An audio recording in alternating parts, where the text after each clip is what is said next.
16 வயசுல உள்ள தன்னோட மகளை காணோன்னு பரிதவிச்சுக்கிட்டு இருக்கிற பேரண்ட்ஸ்க்கு விடிய காலைல 3 மணிக்கு ஒரு கால் வருது. உங்களுக்கு உங்க மக உயிரோட வேணும்னா 60,000 வெள்ளி கேஷா நீங்க தரணும்னு சொல்லி. ஹாய் அனைவருக்கும் வணக்கம். Hope you guys doing good. நான் திவ்யா குமாரன். நம்மளோட டைம் டிராவல் சீரீஸ்ல நம்ம ஒவ்வொரு இயர் டிராவல் பண்ணி அந்த இயர்ல நடந்த கிரைம் ஸ்டோரியா இருக்கட்டும், ஹாரர் ஸ்டோரியா இருக்கட்டும், ஈவன் மோட்டிவேஷனல் ஸ்டோரியா இருந்தா கூட அதை நம்ம டீட்டெயிலா பாத்துட்டு வந்துட்டு இருக்கோம். சோ இன்னைக்கு நம்ம எபிசோட்ல நம்ம நாட்டுல நடந்த ஒரு கிரைம் ஸ்டோரியா தான் பார்க்க போறோம். இன்னைக்கு எபிசோட்ல நம்ம எந்த இயர் டிராவல் பண்ண போறோம்னு பாத்தீங்கன்னா 2008க்கு டிராவல் பண்ண போறோம். ஓகே, பிஃபோர் தட் உங்களுக்கு என்னோட எபிசோட்ஸ் எல்லாமே ஆன் டைம் வேணும்னா மறக்காம நீங்க என்னோட சேனல் வந்து சப்ஸ்கிரைப் பண்ணிக்கோங்க அண்ட் நோட்டிபிகேஷனையும் வந்து ஆக்டிவ் பண்ணிக்கோங்க. லைட் அண்ட் சாங்க்கும் சியா சியூ பேக்கும் 1992ல 16ஆம் தேதி ஏப்ரல்ல வந்து ஒரு பிள்ளை பிறக்குது. கான்சிடர் இவங்களோட 3வது பிள்ளை. சோ இவங்களோட ஸ்டோரி தான் நம்ம பார்க்க போறோம். இந்த கேர்ளோட பேர் வந்து லாய் இன்சேங். ஓகே, இவங்களுக்கு 2 அக்கா இருக்காங்க அண்ட் ஆல்சோ இவங்களுக்கு ஒரு தம்பி இருக்காங்க. சோ இவங்க பாத்தீங்கன்னா அவங்களோட 16வது வயசுல ஃபார்ம் 4 படிக்கும் போது ஃபேமிலி கஷ்டப்படுறதுனால இவங்க என்ன பண்ணாங்கன்னா படிச்சுக்கிட்டே வேலை செஞ்சாங்க. பார்ட் டைமா ஒரு ஷாப்பிங் மால்ல ஒரு சேல்ஸ்கெல்லாம் வேலை செஞ்சாங்க. ஸ்கூல்ல டீச்சர்ஸ் எல்லாம் இவங்களை பத்தி என்ன சொல்றாங்கன்னு பாத்தீங்கன்னா one of the top student, ரொம்ப ஆக்டிவான ஸ்டூடெண்ட், எந்த ஒரு விஷயம் கொடுத்தாலும் அது ரொம்ப பேஷனா செய்யற ஒரு ஆளு அப்படின்னு சொல்றாங்க. லாய் இன்சேன் இவங்களை வந்து த்ரூ அவுட் த ஸ்டோரி நான் லாய்னு மென்ஷன் பண்றேன். லாயோட பேரண்ட்ஸ்க்கு பெரிய அளவுக்கு உடன்பாடு இல்ல. லாய் வந்து படிச்சுக்கிட்டே இந்த மாதிரி வேலை செய்யறது. லாய் கிட்ட ஃபியூ டைம்ஸ் சொல்லிட்டாங்க, இந்த மாதிரி வந்து ஸ்டடீஸ் மட்டும் ஃபோக்கஸ் பண்ணு, வேலை எல்லாம் செய்ய வேணாம், நாங்க பாத்துக்கிறோம்னு. எப்படி இருந்தாலும் அம்மா அப்பாவோட பேர்டனை நான் கொஞ்சமாவது ஷேர் பண்ணிக்கிறேன் அந்த ஒரு நோக்கத்துலதான் வந்து லாய் வந்து ஒரு மால்ல சேல்ஸ்க்கெல்லாம் வேலை செஞ்சாங்க. காலையில இருந்து ஆஃப்டர்நூன் வரைக்கும் ஸ்கூலுக்கு போயிட்டு வீட்டுக்கு வந்துட்டு ஈவினிங்ல இருந்து நைட் வரைக்கும் அவங்க இந்த மால்ல சேல்ஸ்க்கெல்லாம் வேலை செய்வாங்க. யூஸ்வலி பாத்தீங்கன்னா நைட் 10 மணிக்கு வேலை முடியும், அவங்க வீட்டுக்கு வந்துருவாங்க. 11ஆம் தேதி 9ஆம் மாசம் 2008 எப்போத மாதிரி அவங்களுக்கு வேலை வந்து 10 மணிக்கு முடியுது. சோ வீட்டுக்கு வந்துருவாங்கன்னு சொல்லிட்டு அவங்க பேரண்ட்ஸ் வந்து எதிர்பார்த்துட்டு இருக்காங்க. டைம் ஆகுது, அவங்க வீட்டுக்கு வரவே இல்லை. சோ என்ன பண்றாங்கன்னா அவங்களுக்கு கால் பண்றாங்க, மெசேஜ் பண்றாங்க, எந்த ஒரு ரெஸ்பாண்டும் இல்லை, எந்த ஒரு காலும் ஆன்சர் பண்ணல. சோ பேரண்ட்ஸ் பேனிக் ஆகுறாங்க. பட் ஆனா அவங்களுக்கு என்ன செய்யணும்னு தெரியாம வெயிட் பண்றாங்க. லாயோட மதர் என்ன சொல்றாங்கன்னா, லாய் வந்து எங்க போனாலும் எங்க கிட்ட சொல்லிட்டு தான் போவாங்க, எங்க போறாங்க, யார் கூட போறாங்க, எத்தனை மணிக்கு வருவாங்க, எல்லாத்தையும் டீட்டெயிலா சொல்லுவாங்க. அண்ட் ஆல்சோ வெளியே போயிட்டா கூட எங்களுக்கு அப்டேட் பண்ணிக்கிட்டே இருப்பாங்க. பட் அன்னைக்கு லாய் கிட்ட இருந்து எந்த ஒரு கால் எதுவுமே வரல. சோ நாங்க பிள்ளை 10 மணிக்கு வேலை முடிஞ்சு வந்துருமேன்னு சொல்லிட்டு வெயிட் பண்ணிக்கிட்டே இருந்தோம். த நெக்ஸ்ட் டே ஒரு அன்னோன் நம்பர்ல இருந்து லாயோட பேரண்ட்ஸ்க்கு ஒரு கால் வருது. அந்த கால்ல என்ன சொல்றாங்கன்னா, நாங்க லாய கடத்திட்டோம், உங்களுக்கு உங்க மக உயிரோட வேணும்னா எங்களுக்கு நீங்க 60,000 வெள்ளி கொடுக்கணும்னு சொல்றாங்க. லாயோட ஃபேமிலிக்கு உடனடியா 60,000 வெள்ளி அரேஞ்ச் பண்ணணும்னா அவங்களால அது பாசிபிளான ஒரு விஷயம் இல்ல. சோ அவங்க என்ன பண்றாங்கன்னா போலீஸ் கிட்ட போறாங்க. சோ நம்ம நாட்டோட போலீஸ் என்ன பண்றாங்கன்னா உடனடியா ஒரு ஸ்பெஷல் டீம் ஃபார்ம் பண்ணிட்டு இதோட இன்வெஸ்டிகேஷனை ஸ்டார்ட் பண்றாங்க. உடனே லாயை தேடுற அரேஞ்ச்மெண்ட்டும் செய்யறாங்க. ஒரு சைட்ல பாத்தீங்கன்னா போலீஸ் இறங்கி வேலை செய்யறாங்க, இன்வெஸ்டிகேஷன்ஸ் எல்லாம் ஓடிக்கிட்டு இருக்கு, ஸ்கில் இன்வெஸ்டிகேட்டர்ஸ் வந்து அவங்களோட வேலை செஞ்சுக்கிட்டு இருக்காங்க. இன்னொரு சைட்டு பாத்தீங்கன்னா லாயோட ஃபேமிலி வந்து அந்த காசு 60,000 வெள்ளிய புரட்டுறதுக்கு வேலைகள் பாக்குறாங்க. சோ சம்ஹவ் அவங்களால 60,000 வெள்ளி புரட்ட முடியல, அவங்களால 33,000 வெள்ளி மட்டும்தான் புரட்ட முடியுது. சோ மறுநாள் 13ஆம் தேதி விடிய காலைல 3 மணிக்கு இவங்க அந்த காசை வந்து, அதாவது 33,000 வெள்ளிய வந்து அந்த கடத்திட்டு போனாங்க இல்லையா, அவங்க சொல்ற இடத்துல போய் வச்சுட்டு வராங்க. என்னதான் போலீஸ் ஒரு சைடு இன்வெஸ்டிகேஷன் செஞ்சாலும் இவங்க பேரண்ட்ஸ் வந்து எப்படியாவது ஏதாவது ஒரு வகையில தன்னோட மகளை காப்பாத்திரணும்னு ஒரு முயற்சியில தான் அந்த 33,000 வெள்ளி கொடுத்திருக்காங்க. சோ போலீஸ் என்ன பண்றாங்கன்னு பாத்தீங்கன்னா இதை ஸ்டாப் பண்ணல. சோ இதை வந்து அவங்களோட இன்வெஸ்டிகேஷனுக்கு யூஸ் பண்ணிக்கிறாங்க. சோ ஒவ்வொரு டைமும் கிட்னாப்பர்ஸ் வந்து கால் பண்ணும் போது அவங்களோட லொகேஷனை வந்து ட்ராக் பண்றாங்க. ஃபைனலி லொகேஷனை பின் பண்ணிடுறாங்க.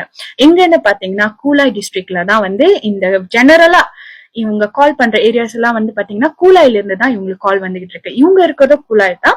சோ அந்த இடத்துல வந்து என்ன பண்றாங்கன்னா 15 செப்டம்பர் வந்து 7 பேரை அரெஸ்ட் பண்றாங்க. காலையில மணி ராஃப்லி பாத்தீங்கன்னா 6:15ல இருந்து ஒரு 7 o'clock குள்ள 7 பேரை அரெஸ்ட் பண்றாங்க. 7 பேரை அரெஸ்ட் பண்ணிட்டு அது கூட சேர்த்து அந்த ஃபேமிலி, அதாவது லாயோட ஃபேமிலி வந்து 33,000 வெள்ளி கொடுத்தாங்க இல்லையா, சோ அதையும் மீட்டு எடுத்துறாங்க.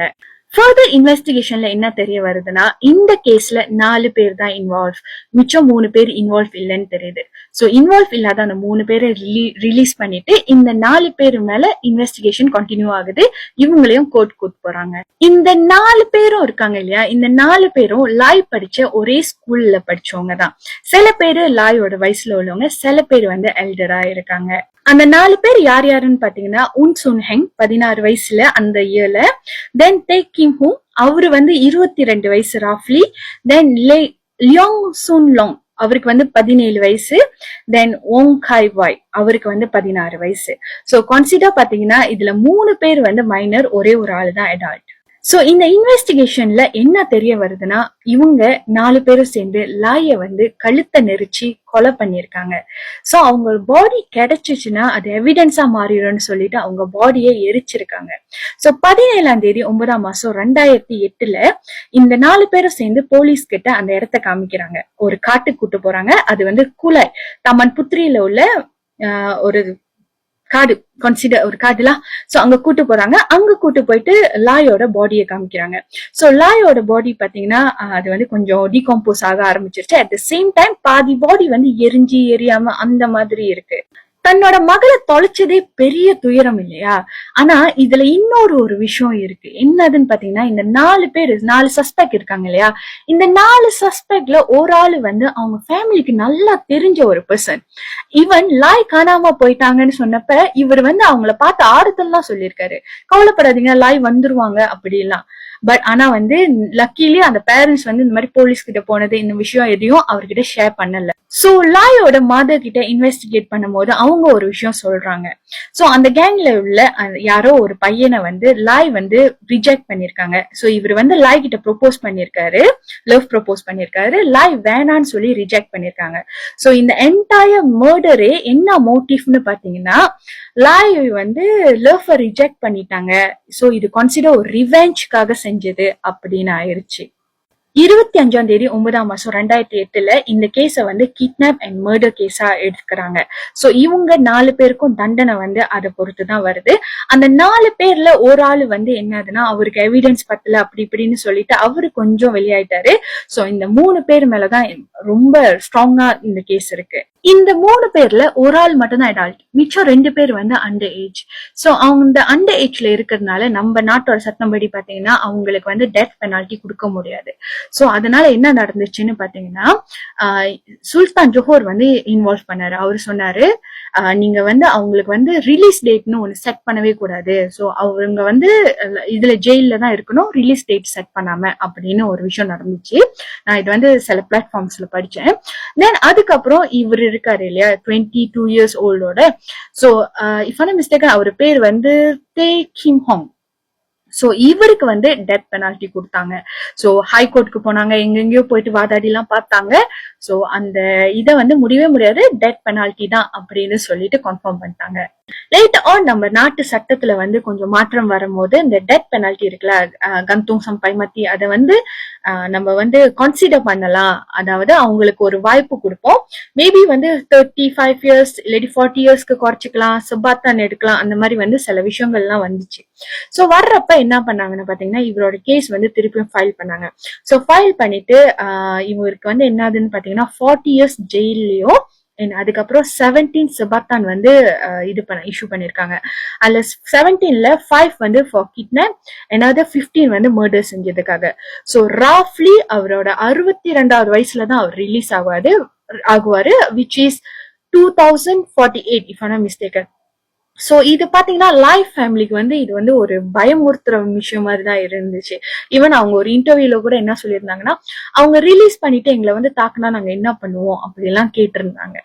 பட் சம்ஹவ் இதுதான் நடந்துச்சு. இப்ப இதுதான் அவங்களோட ஃபைனல் இது. சோ அவர் ஸ்டில் ஜெயில தான் இருக்காரு. ரீசன்ட்லி கூட நம்ம நாட்டுல வந்து கொஞ்சம் பரபரப்பா இருந்த விஷயம், அந்த 16 வயசு பிள்ளைய வந்து கொலை பண்ணது.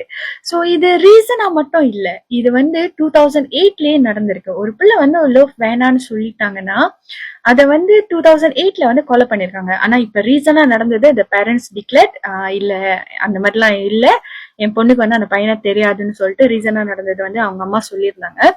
பட் ஆனா இது வந்து அவங்க அம்மாவே சொன்னாங்க, இந்த மாதிரி லவ் ப்ரொபோஸ் பண்ணாங்க, பொண்ணு வேணான்னு சொல்லிட்டனால இது ரிவெஞ்ச் தான் அப்படின்னு ஃப்ரெண்ட்ஸ் கிட்டயும் விசாரிச்சு பார்க்கும்போது ஈவன் இந்த கேஸோட லீட்ஸே வந்து ஃப்ரெண்ட்ஸ் மூலியமா தான் கிடைச்சிச்சு. ஃப்ரெண்ட்ஸ் நிறைய லீட்ஸ் கொடுத்தாங்க இந்த கேங் பிடிக்கிறதுக்கு. பிள்ளைங்களுக்கு டிசிப்ளினா இருக்க கத்து கொடுக்கணும் இல்லையா, கூட சேர்ந்து இமோஷனலா மேனேஜ் பண்றதுக்கும் நம்ம கத்து கொடுக்கணும். இந்த ஒரு ரிஜெக்ஷனை எப்படி ஃபேஸ் பண்ணணும்னு எப்ப பார்த்தாலும் நம்ம என்ன ஒரு விஷயம் பிள்ளைங்களுக்கு சொல்லுவோம்னா, எப்படியாவது நீ ஸ்கோர் பண்ணிடணும், எப்படியாவது நல்லா படிச்சிடணும் அப்படின்லாம் ப்ரெஷர் பண்றோம் இல்லையா. நான் இந்த கேஸ்ன்னு இல்லை, நான் ஜெனரலா சொல்றேன். ஜெயிச்சிரு, எப்படியாவது சக்சஸா இருக்கணும், டாப்ல இருக்கணும் அப்படிலாம் ப்ராக்டிஸ் பண்றோம் இல்லையா. இட்ஸ் ஓகே, ரிஜெக்ஷன் ஃபேஸ் பண்ணும்போது இட்ஸ் ஓகேன்னு நம்ம சொல்லியும் கொடுக்கணும். இந்த விஷயம் கொலைன்னு இல்லை, எந்த ஒரு விஷயத்துலயும் ரிஜெக்ஷனை ஃபேஸ் பண்றதுக்கு பிள்ளைங்க ரொம்ப கஷ்டப்படுறாங்க. ஆக்சுவலி என்னதான் சொன்னாலும் ஐ ஃபீல் லைக் ஸ்பீச்லெஸ்.